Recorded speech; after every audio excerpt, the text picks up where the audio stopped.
Good afternoon. My name is Dr. Marc Dupuis. I'm working for my own consulting company, Genissim. I will be presenting the March edition of the IBAAS 2026 Technical Lecture Series. The subject of my talk is modeling of steady-state cell heat balance and then transient cell operation, specifically power modulation. Of my presentation is as follows. Introduction to all cell models.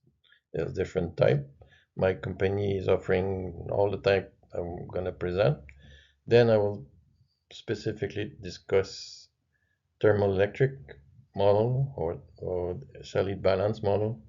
And the first one is a dynamic cell simulator called DynaMark that I've developed. Then there's a series of 3D and ANSYS model to use for design purposes. And after that, one of those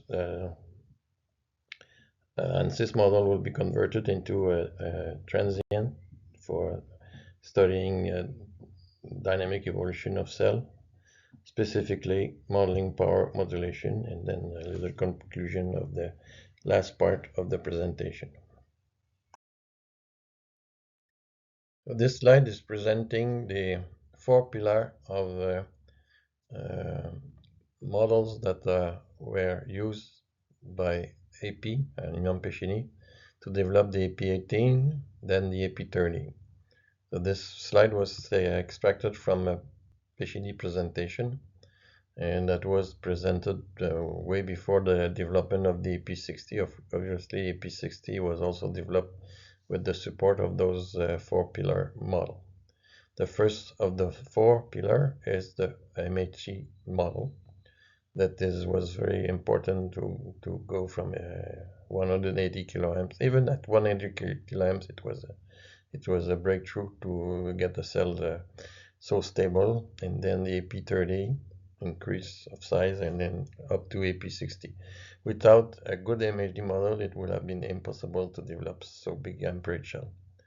Then the second pillar, the one that we will concentrate here this afternoon, is the thermoelectric model for the cell heat balance. And the third one is the mechanical model to design the pot shell. And the fourth one is the transient thermomechanical model that is required to be able to start up a big cell without damaging the cathode lining. So in this slide, we are seeing the main three model. So the first one illustrated here is the pot shell mechanical model. And this slide or this picture of that model is taken from my very first TMS presentation in 1991 when I was still working for Alcan R&D. So that one is to improve the design of the pot shell structure to prevent it to deform too much and sometimes even fail completely. So this, for example, this pot shell, as it was designed in the 60s, was too weak and was breaking. It was redesigned by making it stronger, and that was presented in 1991. The second one is the MHD, dynamic cell stability model, and that one, the model that I'm selling is called MHD Valdis. It is calculating the behavior of the metal pad, and when the metal pad is amplitude, the deformation of the metal pad is amplifying, we are getting a wave that is getting so intense that we get a short circuit. So those conditions are called unstable cell condition, and to prevent that, you have to design specifically the magnetic field through the bus bar location and the metal current density field in the metal that you improve by having, for example, copper collector bar or thing like this. So this can be studied, the stability can be studied in that kind of thermoelectric MHD model.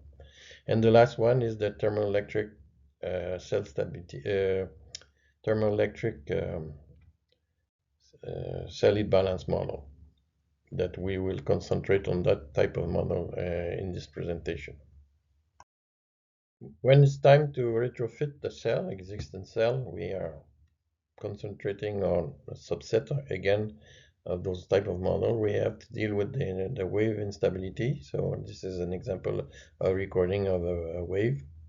And we have also when we're creeping the amperage, normally we have to design the cell appropriately, the lining design, so that the ledge is remaining at the optimum position. Too much ledge is not good for cell stability, as the ledge to get under the anode, and not enough ledge means that we have a risk for having a red sidewall and eventually losing the cell through the sidewall. So those are the two main issues we want to address. So the stability of the cell, so the noise level or the intensity of the voltage fluctuation, and the second one is the solid balance to achieve a proper protection of the sidewall without having excessive ledge toe. And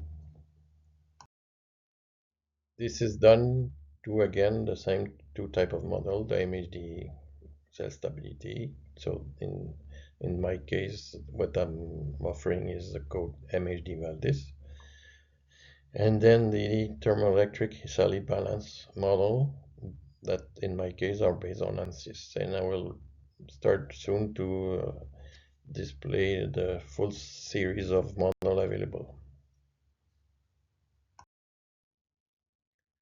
So on the thermoelectric models, there are two big classes. They are the cell simulator. So Dynamark is the code I have developed that I'm offering for simulating the dynamic behavior of the cell, complete cell. And then there's those finite element based, ANSYS is the name of the software, models that are thermoelectric and are used to predict the anode voltage drop, the cathode voltage drop, the ledge profile, and the cell heat loss, total cell heat loss. So Dynamark description is as follows. Dynamark is a software based, the core is coded in Fortran. That is a language, a scientific language for coding equation. So there's a set of equations representing the process behavior. So equation to compute the cell voltage and then the cell heat loss. In the mass balance also, because we are feeding alumina, we are making metal, we are adding other material, so changing anode. And there's the decision on when to move the anode to adjust the cell voltage. Is handled by the controller model, that is a coding of a cell controller essentially. And then finally there's an event, so there's an operator model where we decide when to tap metal, when to change anode. And all those three sub-models or part of the Dynamark are interacting with each other to be able to simulate the operation of a cell over a period of days or weeks, depending on how long we want to run the simulation.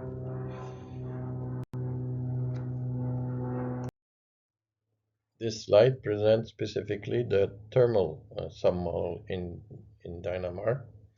That is a very important part of the software because we need to have a cell simulation that is fast, but at the same time is fairly accurate for prediction of the thermal response of the cell to event like increasing ACD or increasing amperage or having an anode effect. So everything that affects the thermal balance should be accounted for dynamically without having to compute forever, like it would be the case if you use a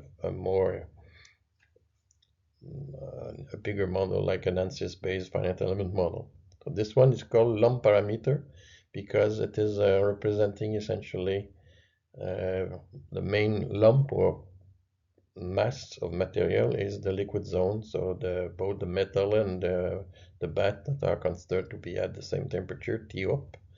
And we have 4 ways for the heat generated in that mass to be dissipated through the anode panel, through the cathode bottom panel, and through the side ledge at the metal level and at the bath level.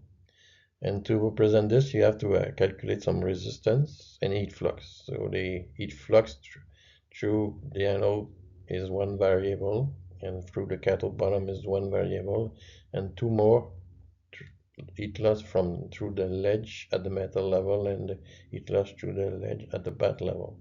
And those are computed by solving a set of equations. And in the lump parameter plus, that is a new a version of the model that was developed over the years. I'm solving 1D diffusion through the anode, through the cathode, and through the ledge at 2.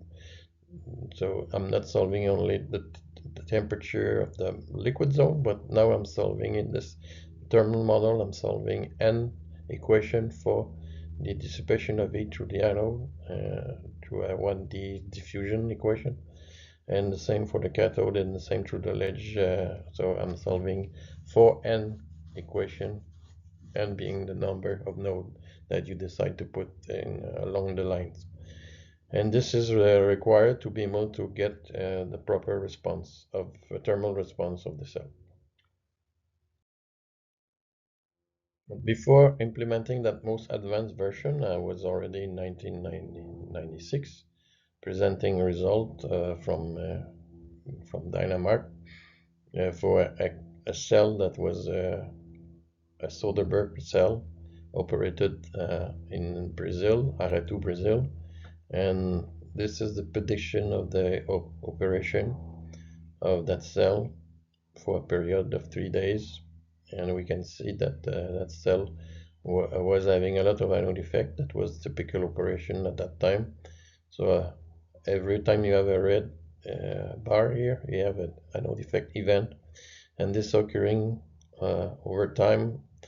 Every about 4 hours, if I remember well, you break the crust to feed alumina, but you don't feed enough, and eventually the cell get to an anode effect before a feed cycle. And this was kind of required to maintain prevent the sludge to accumulate too much in the cell. And so this is the prediction of the simulation. Here we have the comparison of some measurement that were taken in 84. Is it 84? I forgot the year it was measured, but that was presented in 96, the comparison. So we have measurement that we're taking in Brazil. We have here 3 anode effects that occur. I think those spike at the high temperature. And we also see the measurement taken between anode effect. So you can see there's a ramp coming up and then there's a drop. And this is when the breaking of the crust occur. And so you can see that the code is representing well the behavior, not exactly the timing of the anode effect, but when we have an anode effect, we have the same thermal response.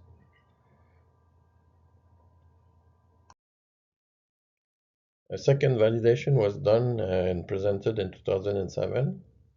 This time it was a cell that was operated in Germany that was measured by VW that merged with hydroaluminium. So this presentation was done by hydroaluminium, bought Dynamark.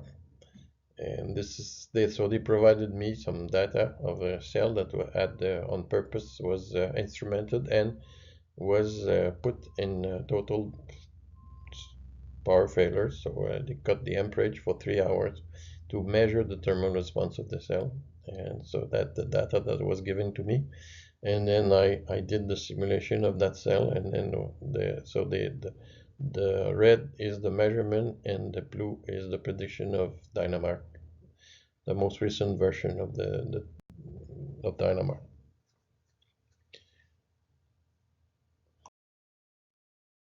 So now I'm shifting to 3D steady state ANSYS based, so finite element based thermoelectric model.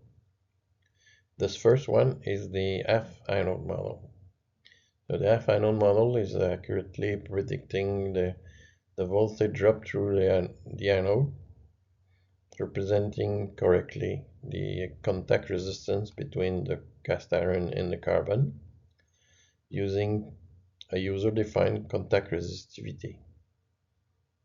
And to be able to predict the contact resistivity directly, you need to go to a thermoelectromechanical model that are not is not the subject of this paper, and it calculate accurately the anode panel heat loss,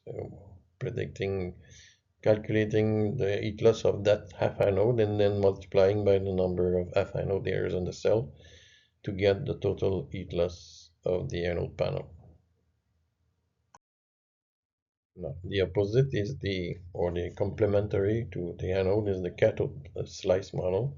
So it is a cathode side slice model representing typically half of a cathode block with one collector bar if there's two, or only half of one collector bar if there's only one bar in that cathode block. You have all the lining, and you have the pot shell and the half cradle. And so that model calculate accurately the cathode voltage drop, calculate correctly the the pot shell heat loss, so the heat loss from the pot shell and the cradle to the air, surrounding air, and it calculates accurately the contact resistance between the bar and the cathode block. Again, using a user-defined contact resistivity. If you merge the two, you get the full cell slice, side slice model. So half an anode and half a cathode block put together, and this type of model can be used to converge the cell heat balance, because it will compute the heat generation and will compare to the cell heat loss for the operating conditions that are specified by the user. So the user decide on the amperage, decide on the ACD, decide on the anode cover thickness as a parameter to the model, and then the model will calculate the heat generated by those conditions and will calculate the anode heat loss and the cathode heat loss, and will calculate the total heat loss, and if it's not matching, it will change the superheat of the cell, like a cell will react naturally, and either increasing or decreasing the superheat and adjusting the ledge thickness accordingly to dissipate more or less heat, depend on the offset between the calculated heat generated and the calculated heat loss for a given iteration, and will converge to the steady state condition with the steady state superheat and corresponding ledge thickness and ledge profile. So this is the most convenient or useful model to use because it's doing all the work automatically. If you use a half anode and a separate cathode, half cathode side slice, you have to have a software, independent software. So it could be HS Salvolt, or it could be DOSMark, or another model that would calculate the cell energy produced, and then the user must add the heat loss of the anode and the heat loss of the cathode at the user specified superheat, and then compare with the internal heat calculated separately, and then adjust the superheat of the cathode until the total of the anode and cathode heat loss match the calculated cell internal heat. So this must be done if it's separate by the user. So the user is then have to converge it himself. And if you use this full cell slice, then the model will do all the work automatically. The next model in complexity is the cathode corner, or if you extend full quarter. So the cathode corner, like it is displayed here. Here we have a corner model with only two cathode blocks. And what is important for this type of model is to predict the ledge profile in the corner and also to get the heat loss of the end wall. That if you only solve for the cathode side slice, you don't have any idea of the prediction of the ledge profile in the end or in the corner. And it is at one point it is important to know not only what's happening on the side, but also what is happening in the end, and also the corner that could be over insulating or under insulated, and could be, well, typically it will be under insulating. You will lose too much heat in the corner because you have two face to dissipate heat, and that the ledge in the corner will get too thick, and so you can correct by having more insulation in the corner. And if you overdo it, then it will be it will be over insulating the corner, and then you will lose the ledge there. So you have to have a balance, and that's why you need to study that kind of corner heat flux using a corner cathode model.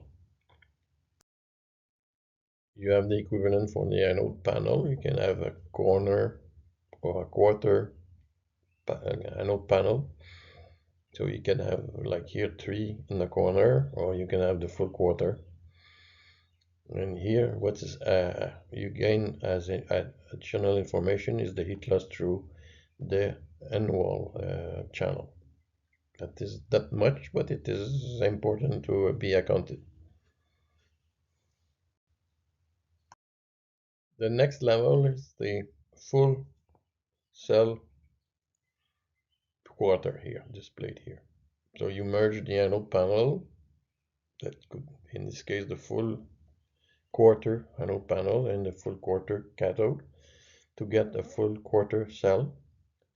And this one, there's no need for any extrapolation to you solving really 1/4 of the full cell.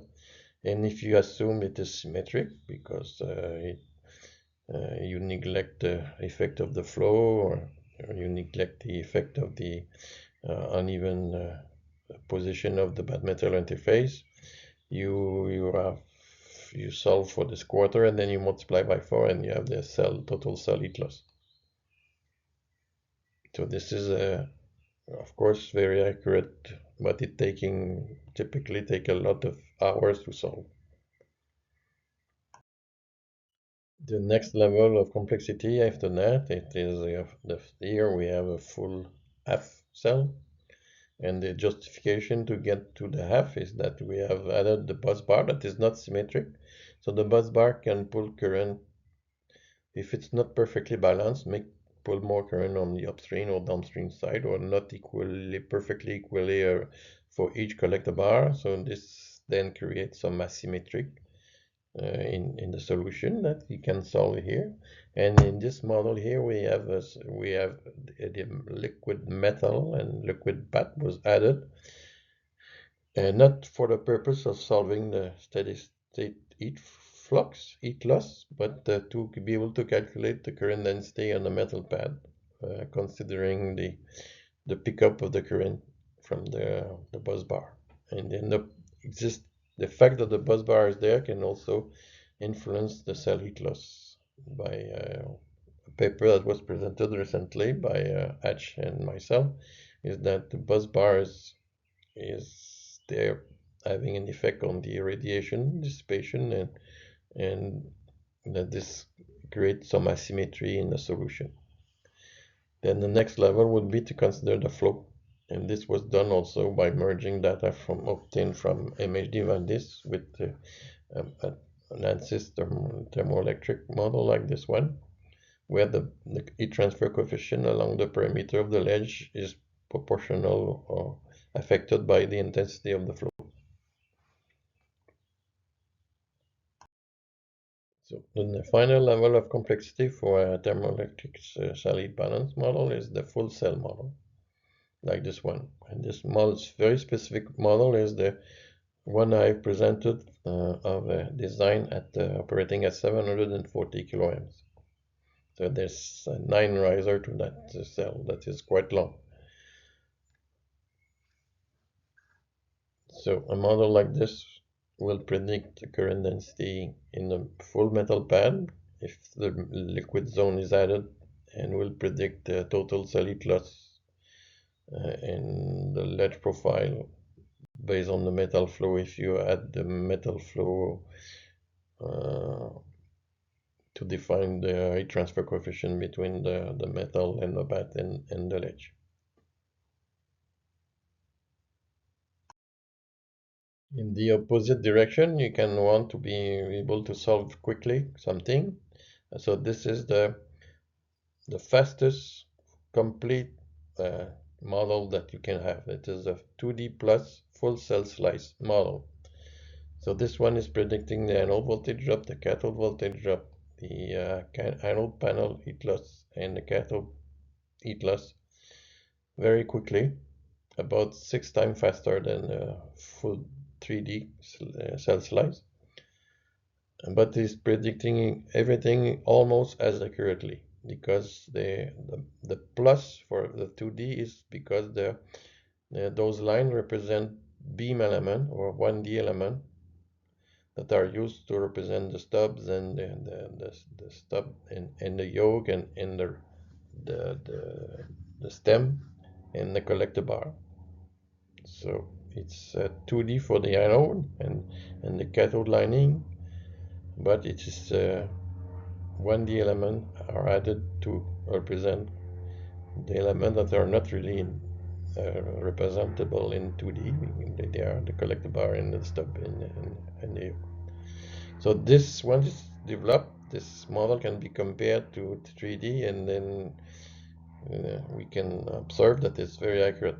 It is solving much faster, and this is not so useful for steady state because we are getting very quick steady state in 3D. But it is useful because this can be then extended to run in dynamic mode, so transient solution, so adding the time as a variable. So this is the list of the, the advantage or what the 2D full cell slice can do. It is fairly accurate to predict the anode voltage drop, the bus bar voltage drop, so the cathode voltage drop. It is well representing the contact resistivity issue from the anode side. The cathode side is converging the ledge, and it is computing the cell heat loss. All of this very quickly. This table is a summary of everything I tried to say about different. The classic I have not presented. It was presented in the original TMS paper. That's what was done before I developed 3D and 2D plus models. So the issue of time is important because the last one I'm gonna convert into a transient, and then we don't want to wait forever for a transient solution. And so we have Dynamark that is very quick, but the Dynamark is not as accurate as the 2D transient model. So this is now the same model, but extended to be able to compute the dynamic evolution of a cell. So all the equations from mass balance that are part of Dynamark have been migrated to ANSYS. So this then extended 2D plus full cell slice is now transient.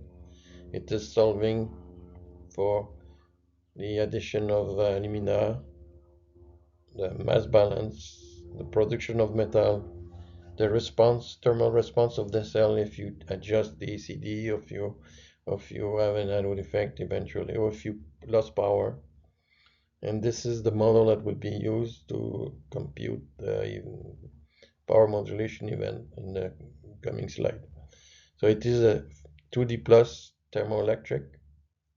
At the time it was first presented, it was running on the Pentium 2, and to solve 1.5 hour no, 1 hour of operation, it took more than that to solve. So 1.5 hour of CPU time to compute 1 hour operation, using 2 minute time step to make the calculation. And that computer was now would be considered as a very fairly slow computer. And that calculation was performed in 1999. So here I'm presenting the animation of this 2D plus dynamic transient model for normal operation. So that means you have feed cycle, and there will, since it's 1 hour of operation, we have a few feed cycle, and those feed cycle create some fluctuation on the up in the temperature, operating temperature, and we can see little response in the lining. So if I, it's very slight, so it's not obvious to see, but there's some fluctuation of the surface temperature of the cathode block and then the anode and the ledge that respond to the operation inside the cell.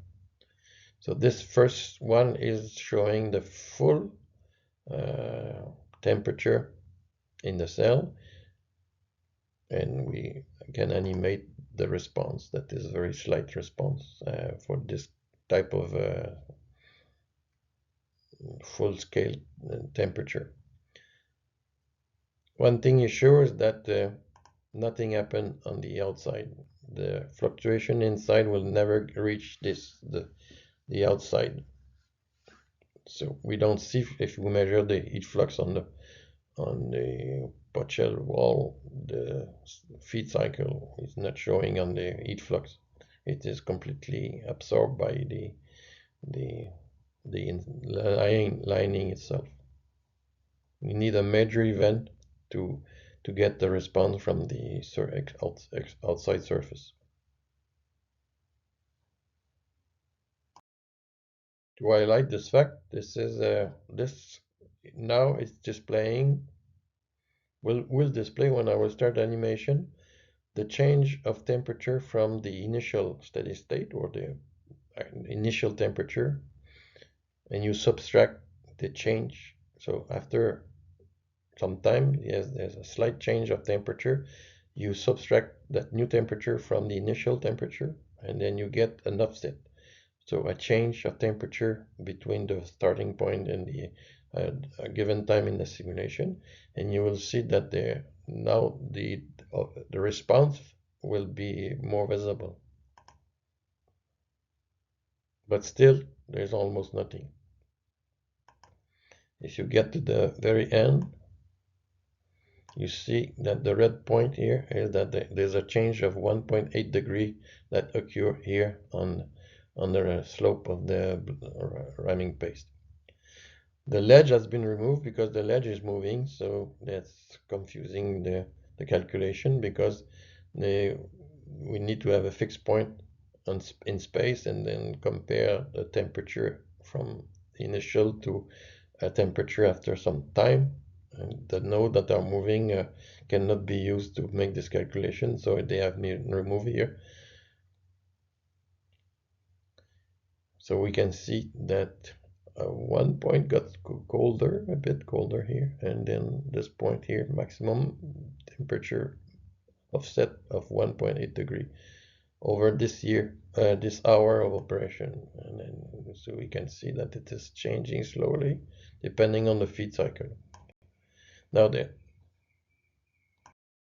we can see that present the result differently. We can present the evolution of, here is the bulk temperature, so the bed temperature over this 1 hour. So we have a feed cycle. So the temperature was going up and then going down during the feed cycle. And then we have So this is the result of the 2D plus ANSYS model. And the other three curves, two of the three are on top of each other, but there's three curves there, are three versions of Dynamark with improvement of the thermal model. So from a pure lump to a addition of some 1D diffusion and further improvement to get to the most accurate version of Dynamark thermal model. So we can see that the Dynamark is predicting similar behavior but not matching perfectly the 2D plus model. This is for the temperature of for 1 hour of normal operation. And the next set of curves for the evolution of the ledge thickness at metal level. For ANSYS, it is not a single value, it is an average. So this is an average of the thickness because there's a variable thickness over the height of the metal pad. For Dynamark, it's a single number. And where you can see here clearly there's three prediction of the Dynamark based on the three thermal models or three versions of the code. And we have the thermal, the fluctuation of the 2D plus model that are fairly similar but not identical in here. So this is for normal operation. Now the next one will be a total power failure. So now we have the same model, but instead of running normal operation, so keeping the amperage that is 300 kiloamps for the full 1 hour and then having only the full feed cycle to get a thermal response. Here we are totally stopping the cell amperage, so the cell is cooling down. As for the validation that was presented in 2007, but this time on my demo model, not on the cell that was stopped in Germany. So here we can see the response, thermal response is that it is the red disappear.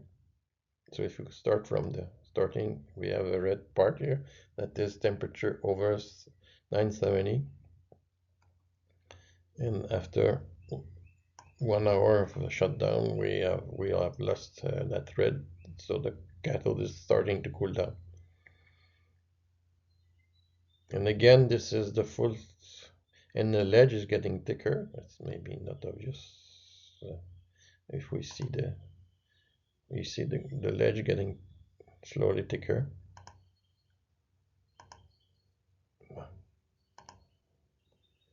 So if we start from the beginning and then I go slow, then we can see the ledge increasing thickness as the cell is cooling down. And so this is showing a full scale isotherm. Next will be to show only the offset of temperature from the starting point. So now it's cooling down up to, it will cool down up to 28 degrees. So one point at the end of 1 hour will be 28 degrees cooler than it was initially.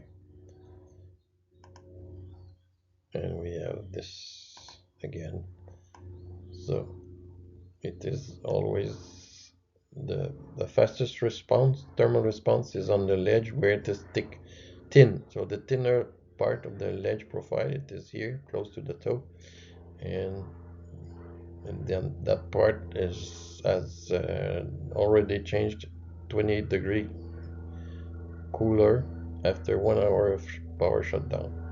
But then the full cathode surface is about 10 degrees colder, and the same for the anode. But obviously there's nothing visible for on the outside surface. This is why trying to control the internal temperature of a cell from the outside is not possible, because there's at least a 6 hour, if not 12-hour delay between what you can do inside, what is happening inside, and what you can measure outside.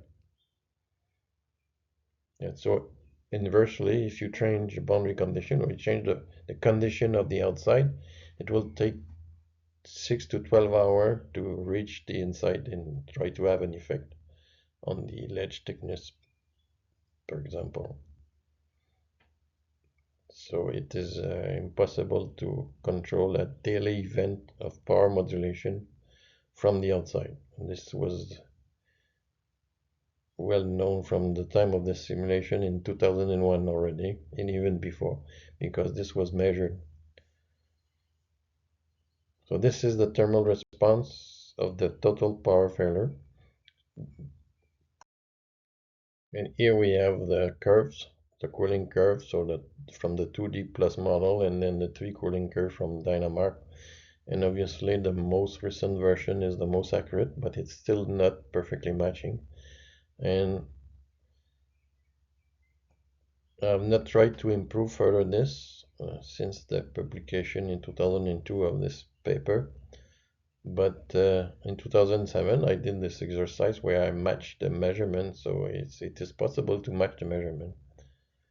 But until you have something to match, there's no point trying to, because the 2D plus model was not validated either. So the assumption was that the 2D plus is more accurate, but until you have actual measurement, it wasn't for at that time in 2002. I did not work more on trying to match those two models. But after 2007, I was able to match with Dynamar the measurement of a cell cooling down. This is the evolution of the ledge thickness at the metal level. So here we can see that the 2D plus is here in that curve. And then the two initial version of Dynamic were over predicting the motion, and the last version was under predicting compared to the measurement of 2D plus. So it means that I passed, there's still enough set between the two. That's why I'm saying 2D plus, it's way more time to compute, but you can expect it is more accurate.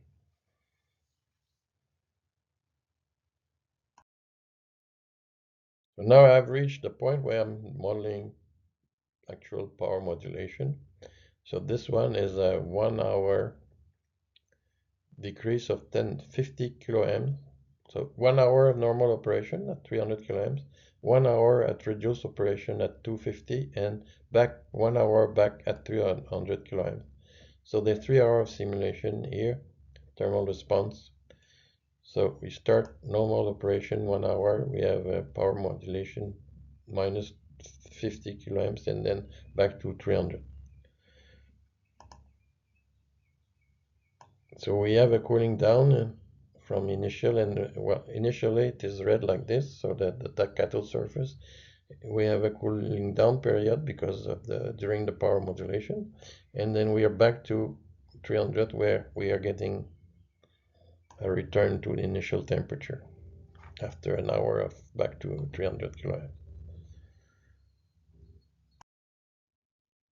So if you look at the offset of temperature, then we have the yellow is when we have like 1 degree or 2 degree difference on the cathode surface offset, and then after that it's going back to less than that.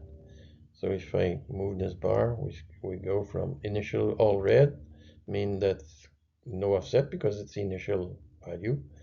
Then we have 1 hour operation where nothing happened because it's normal operation. And then we have the beginning of the modulation, so they decrease at 250. And then during that time, the cathode responds by cooling down.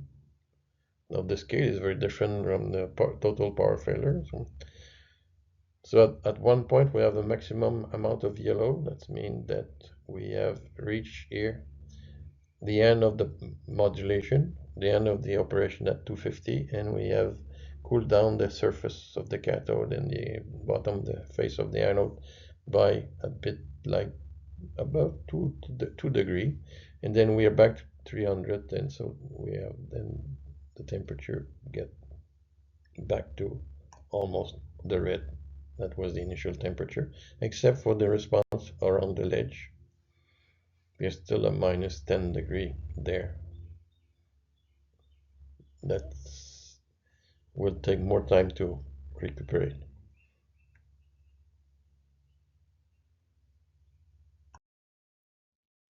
So here we see the cooling curve. So 1 hour of normal operation, 1 hour minus 50 kiloamps, and then 1 hour back to normal operation, or full 300 kiloamps, so that the recuperation time. And after that 1 hour of normal operation, we're still far from being back to initial condition. And we can see the three response from the three version of Dynamark and the response from the 2D plus. For the temperature and the ledge thickness. So the first two are off, when the third version, the final version, is quite close to predict the evolution of the ledge thickness. So this is a simulation of power modulation using two tools, Dynamark and the 2D plus ANSYS thermoelectric.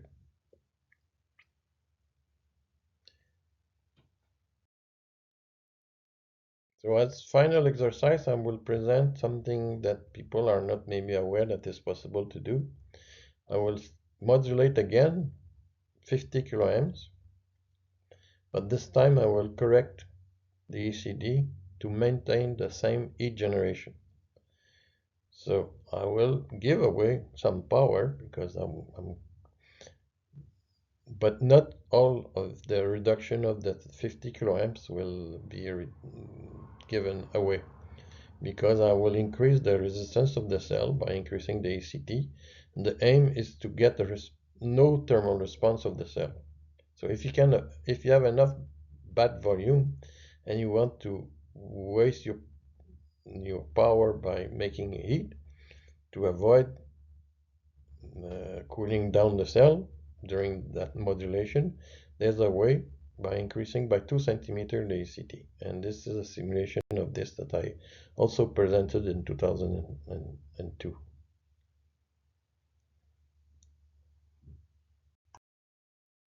So this is the power curve. So this is the operation at 300 kiloamps. You give away 50 kiloamps, but at the same time you increase the ACT by 2 centimeters. So you're operating with less power. So this is the offset you can get to the grid, or that you have to pay only for this amount instead of the full amount during the peak hour when the power is more expensive. And you operate this way for 3 hours, and then you go back to the initial operation. So this is the power curve. The next one is the cell voltage, cell to resistance curve. So this is the initial cell resistance target, adjustment of ACD here with at the end of the cycle. And here you have an offset of target resistance to have 2 centimeter more ACD. You operate during the modulation, so at this resistance, and then you go back to your initial target to get back to your initial ACD. So this is the thermal response. As you can see, it's completely invisible to the power modulation. All you can see is the feed cycle. That means that I have completely compensated the for the reduction of amperage by an increase of cell resistance to maintain exactly the same cell internal heat. There's the penalty for doing that is in the next slide. The penalty is in the cell energy specific energy consumption that was already quite big, because that cell, my demo cell, is from a VAW 300 kiloamp cell developed in 1992-93. So it is operating with a lot of ACD. So it's not very efficient in terms of energy consumption. But once you modulate, it's even worse, because it's 0.25, about 0.25 more. So you go from 13.75 to 14. So that's because you're making less metal, but you're wasting the same amount of heat. So that's why you're proportionally it is the worst. But this is the gain is that there's no thermal impact of power modulation, but at the cost of producing at a much higher specific energy consumption. The conclusion are that you can study thermal event two ways with Dynamark that is very quick and can then simulate long period of time, even month of operation very quickly. You can simulate a lot of event. You can do similar work with ANSYS 2D plus, but it will require a lot more CPU time. Both can be used to study power modulation event. One event was produced and compared between the two, and the second event was done only with Dynamark, and it was demonstrated that it's possible to give 16% of the power of the smelter without having any thermal balance effect. Thank you very much for your attention.